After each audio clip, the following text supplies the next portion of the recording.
This is the Work Smart Hypnosis podcast session number 36, part 1 with Ross Jeffries.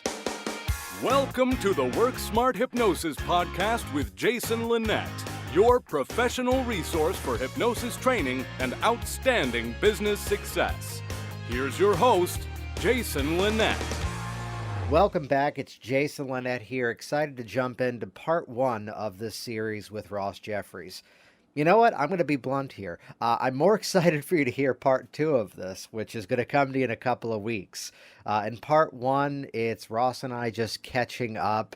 He's someone who actually reached out to me a couple of months back as this podcast was maybe a dozen or so sessions in. I forget the history here, if it was a Facebook message or I believe it was a phone call. Someone who I'd never had any contact with reaching out to me. I definitely knew who he was, but was a nice surprise to meet by phone. And then at a recent visit out to Las Vegas, we both happened to be out there at the same time and got together for dinner. For those of you that may know of his history, you're going to hear a very different side of him. For those of you who don't, a simple Google search will tell you the history, but more specifically now, as he references here, a style of work that's been evolving over the years and just a focus that's been shifting. The new website, rossjeffrieslive.com, you can learn more over there. Past appearances you'll see featured there from CNN, from Fox, from NBC, Rolling Stone, of course, the Playboy magazine. And there's a recent CNN interview that he's been chatting about online, which if that appears, we're going to put that up in the show notes as well. I'm going to jump right into this session. Just a quick heads up. I'll phrase it this way. There's some light language in this recording. Nothing too vulgar, of course, just conversational. But I do like to give you the heads up in case you're listening out loud in a public place. This is a fascinating series here with Ross Jeffries, part 1, starting right now. Part 2, where he flips the tables and, well, I believe interviews me the way it ended up working out. That's going to come at you in a couple of weeks. Here we go. You know, I've been becoming more and more devoted to my healing practice because ultimately what I see myself as doing in my later years, I'm 56, is devoting myself to teaching people how to heal. Now, right now, the modalities I use are hypnosis, mindful meditation, which I found it's interesting. And I want to have this discussion here on this podcast about how they're similar and different and what the intersection between the two of them is. So I've been looking into those. I've been working with those for some time. NLP, but really my NLP is not traditional NLP. It's more about looking at people's language and then by how they speak, pointing out to them how they're thingifying their world, how they're turning their world into a thing. So I would like, if you can keep track of these 3 topics, then we can unpack all of them. Oh, yeah. Absolutely. But the 4th thing I've pretty recently discovered is something called trauma release exercises, which I believe has the potential to surpass all of these other modalities and actually physically healing the fight, flight, and freeze modalities that happen to people who are traumatized. I am going to take trainings and make this one of the major pieces of my life's work. I found it, as I look at it, to have the potential to be more effective than any of these other modalities. And I'd really like to speak on it and tell you just my initial experiences. I'm just beginning to do it. Yeah, that's fascinating. And especially, too, I mean, it's that knowledge of taking the scope of everything that we have and packing it together in our own unique ways. And specifically, let's spend some time on that concept of just thingifying the world around us, that as we look at the way that we begin to create our understanding of the world, it's that phrase that for many of us as we work with clients, figuring out that sometimes the client's language is, well, most of the time, the client's language is telling us everything we need to know to give us that next step to help to unpack it and help to rebuild that client. And recently, I don't know if you've heard of clean communication. Have you heard of it? Yes. I had a session with a woman who's like the big mucky muck, and she had me in a profound conversational trance. I need a few more sessions with her. I walked around for like 2 days feeling like something had shifted inside of me, more effective than any hypnosis. I have a hypnotherapist who's worked with me for a while. She referred me out to deal with some of my own trauma issues.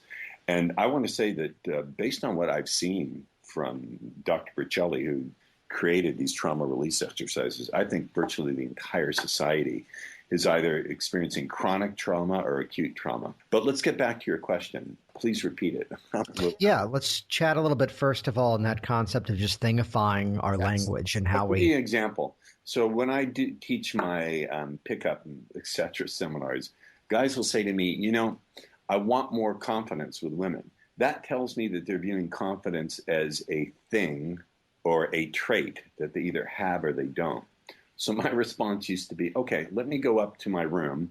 I have a 10-liter jar of confidence fluid. We'll drill a hole in your head, and it's $5,000 for a liter, and I'll pour it at the top of your head. So, and often when I work with people, their language reveals to me where they're actually stuck, the kind of questions they ask, and where they have their sense of impossibility. When they say something like, I can't approach women, the interesting thing to me is, first of all, it sounds like it's just a limitation on their skill, but when they identify it with I, essentially they're making it part of their identity. And when you make it part of your identity, you're then implying or buying into the implication that it's not changeable. We know identities are the idea of a fixed identity. We know as people who do deep trance that that's not really so anyway. But that being the case, and they're also, and here's the really key thing, they're not specifying as to time. When do they have the problem? How long have they had it? If you make a statement like, I have difficulty meeting women, or I can't meet women, is that a statement about your past? Is it an observation of your present? Is it a commitment to your future? And as you know, when the unconscious mind encounters ambiguity, it searches for all possible meanings and applies all of them. So I teach my students to, first of all, disidentify with the problem and then limit it in time. So to say, up until now, I did not have the skill set to meet women. That right away begins to create a wedge into the problem. Now, it's certainly not all you need. You also need to begin to give them the skills, et cetera, et cetera. But it's a start. Another example would be, I have students say to me, I can approach the 7s or 8s, but I can't get the 9s and 10s. And my statement is, has it ever occurred to you there's no such thing as a 9 or a 10? There's only the level of sexual excitement you feel in your body. Once they accept that, I can show them how to ground into that and do something with it. But as long as they see it as a thing outside of themselves, they're not in contact with what's going on inside of them. And what you can't be in contact with, you have no power to shift and change. What you can be in contact with, then at least you have the potential to shift and change. You still may not be able to do it, but at least it opens up the possibility.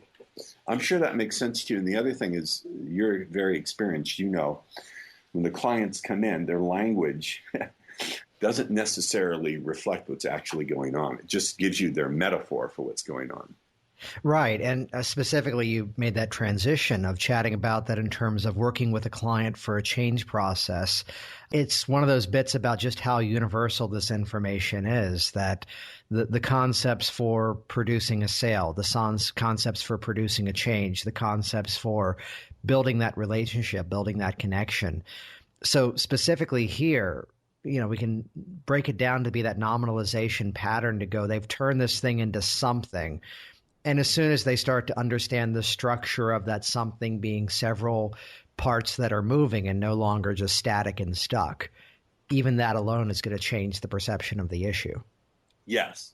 And another thing I'll point out is to listen to the metaphor clients use. I had a client call me. He said, I went out, I tried to use your stuff, but I went to the mall and I hit a wall.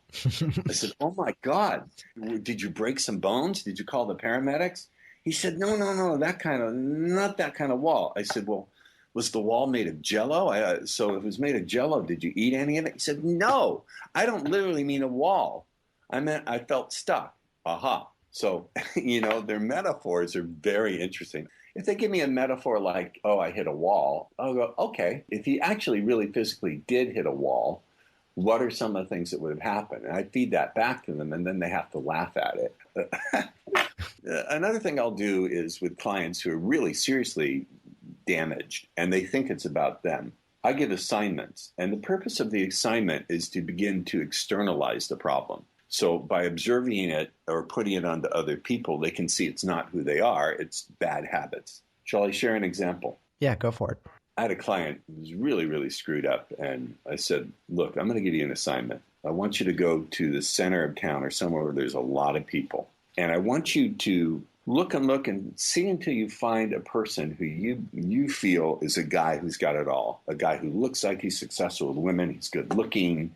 He walks confidently. He looks like he has lots of money. And I want you to write down a few sentences about him. And then I want you to write down, what if you were to take all those shitty beliefs and all that shitty programming you've got in your head and stick it into his head, and this other person for 3 months runs your shitty program in his head. I want you to write down some notes about how he'd feel about himself, what his life would look like if he took your programming and put it in his head. So he did the assignment. He brought it back into this long thing. Now, that was the start of getting a wedge into his experience of disidentifying with the problem. Milton Erickson would use this strategy to get the client to externalize the problem so they begin to disidentify with it. And now, my interest, the thing with hypnosis is, I think, and mindfulness, to some extent, they're a top-down. They're changing from the top down. But I've found with some people, they're so fucked up neurologically that you need to get a somatic kind of thing and begin to change their neurology and change from the bottom up. Yeah, absolutely. And specifically, that transitions us right over to the concept of this combination of mindfulness and hypnosis. And I'd point out that oftentimes if the theme pops up of a client asking in my office about, let's say the difference between meditation and hypnosis, that it's going to vary based on the style of meditation, for one. Correct. But specifically, I think if pulling in one of these modalities that's a perfect fit, it's that of mindfulness. And there's so much amazing research that backs it up in terms of the efficacy of it, what can be done with it. And I'd share with you just simply my perspective of it to point out with the client that if we're dealing with emotions, if we're dealing with challenges, things such as stress, anger, frustration, guilt, these are all feelings that are in that position looking backwards at the past. If we're working with fears, apprehensions, worries, or anxieties, these are feelings looking towards the future. But to simply associate them into this moment right now, as you're aware of the shoes on your feet, as you're aware of the clock ticking in this room, as you're mindful of this specific moment, those things can't exist right now. And just opening up that door that they really do have much more control over how they feel than they thought possible. I think there's a difference here. Yes. The kind of meditation I do, Vipassana, is utterly about releasing control. Mm-hmm. So there are different, my teacher Shinzen Young teaches different ways to focus. But remember, mindfulness is not just about paying attention. It's paying attention with sensory clarity, so you know exactly what's going on. And then it's equanimity, allowing the flow of sensation to occur without trying to fight it and without trying to recreate it or change it.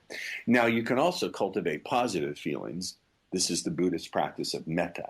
So I think one of the differences is often meditation can have an outward focus. What I find most comforting is to focus, Shinzen calls it anchoring out, to focus on the feeling of my bottom on the cushion, and then to anchor out and listen to external sound and find those moments when sound and the feeling and my physical sensation merge into one, and when they disappear. And also when thought comes up, not to try to change it, but to notice the moment the thought disappears, because that moment of gone has a different kind of peace to it. So I really think they're working in a different level. Vipassana does not attempt to program in new behaviors. You know, yes, the first few months you're sitting, you can absolutely create a container of peace and then deal with other things. But I think one of the key distinctions is, first of all, there may be different brainwave patterns. I don't know.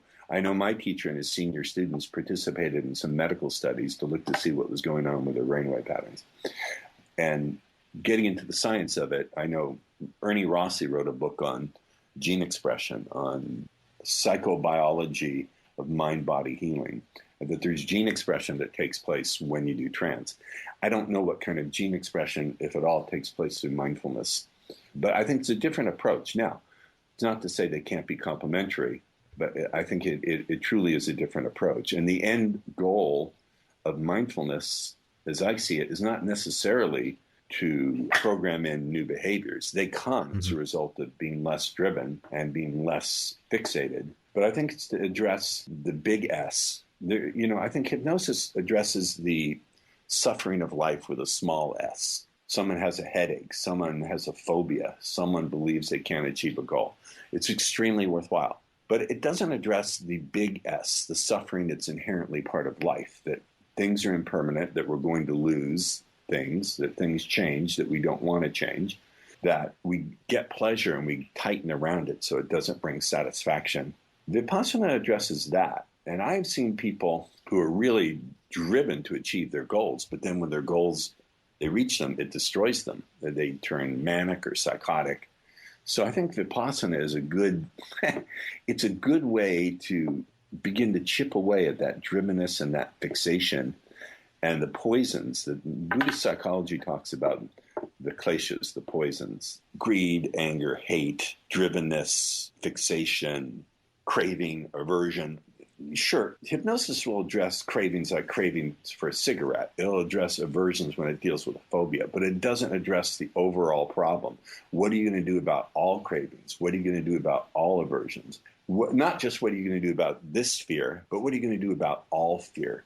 It's a much longer process and a practice. Now, they're both very, very valuable, but I think they're different. Where they intersect, of course, is their altered states of consciousness. Although, let me jump in there for a second. Would you say that it's a bit of a generalization to say that hypnosis doesn't do that, where hypnosis is the tool, but let's say a practitioner with skills in both of these modalities, bringing in the themes, bringing in the concepts, could then do that in hypnosis? As a concept, yes, but there you go. Conceptually, yes, but when meditation, I think, literally rewires the neurology. My teacher would explain it like this: that on a subtle level, as soon as pleasure arrives, we grasp around it. It's evolution. As soon as pain occurs, we tighten against it. It's hardwired into the neurology. And I don't think hypnosis really addresses the craving with a big C and the aversion with a big A. Mm. I don't think hypnosis itself can make people more compassionate and more wise. Perhaps it can. I don't know if anyone's ever come to you and said, Jason, I want to be more compassionate with people in my life. I want to be wiser. Someone came to you and said, I would like to be wiser. What do you do? I can tell you this. And maybe this is due to my own personality quirks and disturbances, and we all I would consider myself a wounded healer and a clown, a trickster, and a sorcerer.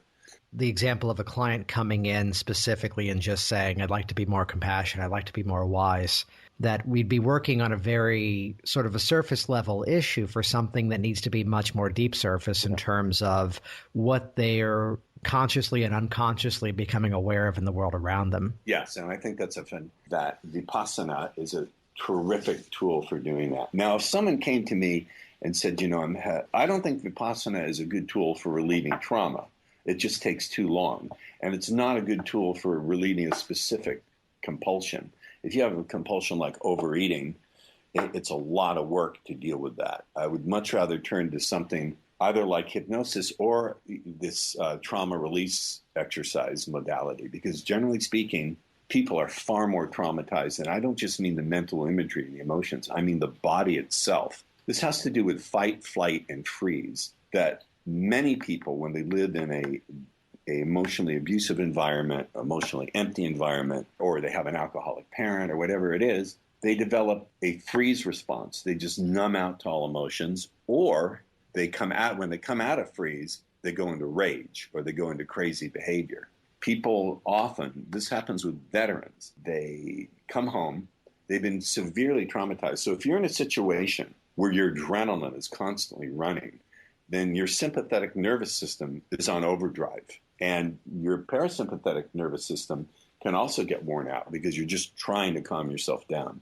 That stuff, when you're in a situation where you're constantly on alert, or you have to fight, you can't fight and you can't flee because you're trapped, you're pinned down, and or you feel emotionally you're pinned down, or what you're facing is too big. People have been in a fire and they don't know what to do. They freeze.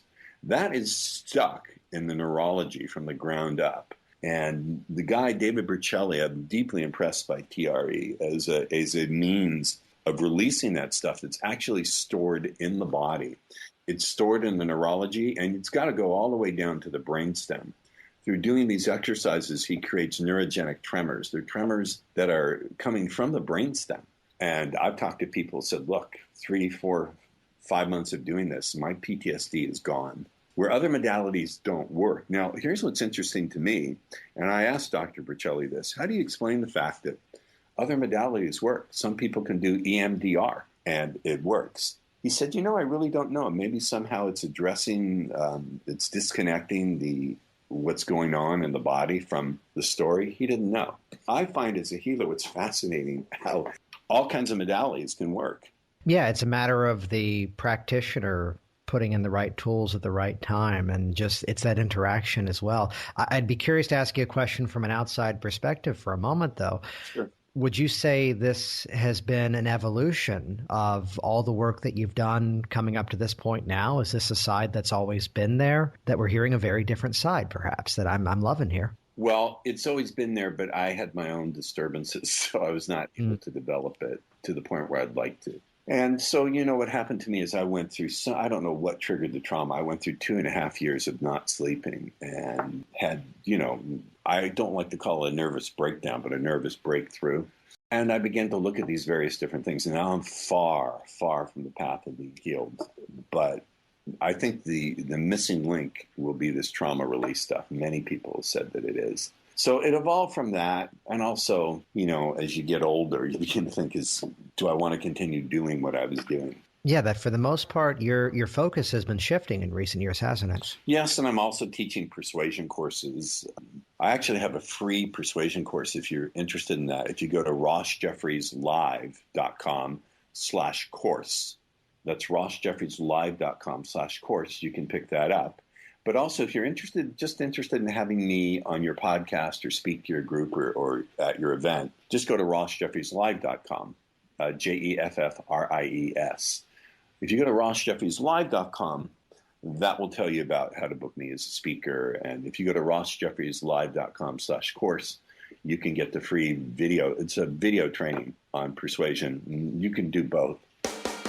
Thanks for listening to the Work Smart Hypnosis podcast at WorkSmartHypnosis.com.